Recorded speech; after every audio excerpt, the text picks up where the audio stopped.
Hey folks, Green Stuff Gav here. Now, we've covered the Necromunda Rulebook, creating a gang, assembling the models, so I thought I'd go through how I'm going to paint my Delaque gang. So, we've got the model that we obviously magnetised last time. This will be a good test paint. And yeah, go through sort of the scheme I'm going to go for. We've been undercoated in Colourforge's matte black because that's really nice. See, that's a really nice coverage, really smooth. And yeah, I thought we'd go through and look at how we're going to paint the gang. Now, thankfully, this one's obviously magnetised, so I'm going to take the gun off. And yeah, I'm going to go into fast forward mode and talk about paint schemes. Now, we're starting with a dry brush on the base because it's all metallic. There's not going to be much on here. Now, for colours, these guys are part of the Necromunda Escher gang we've seen, which is all done in reds. So I'm mixing together dried bark and word bearers reds with a touch of black, just like we're going to go really dark, and then so they almost look dark brown with a slight red highlight. Because that'll sort of break up the generic black trench coat you see, or the classic 95 day glow browns.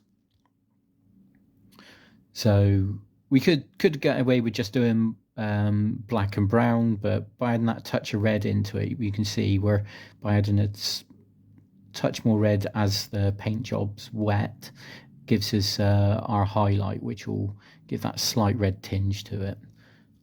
Don't want them like day glow red, but dark colours with a slight hint of red would help them fit in with the 40k guard army. So now there's a lot of cloak to these guys. You see all the armor panels as well. I was tempted to pick all the armor panels out, but I don't think I will. I think I'll just leave them as if they were sewn into the cloth.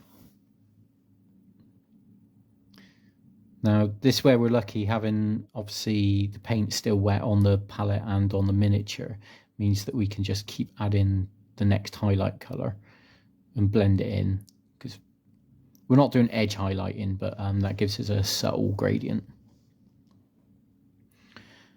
Now, Cadian flesh tones, these guys are obviously quite pale, and having a real sort of like light skin tone will help them stand out from the cloaks.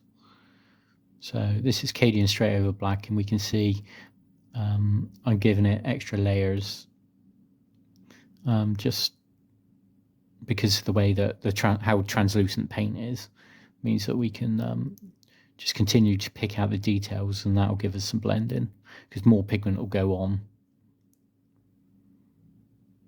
So you see straight over the top, just to now give us some nice little highlights. Talking of which, we're going to pick out all the sort of the belt buckles and all the details in silver. We could have theoretically just dry brushed the whole model beforehand, but that would have been a waste of effort. So here we're just picking them out in silver. All these little skulls on the van braces. And again, so I'm putting the weapon in place so that I can pick out the highlights without holding it.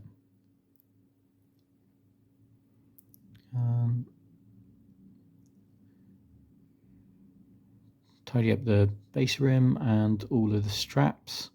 So there's a load of straps amongst it, obviously designed so that you can put holsters and things on, but where we've gone for a mix of Necromunda and 40k, we haven't glued any of that on.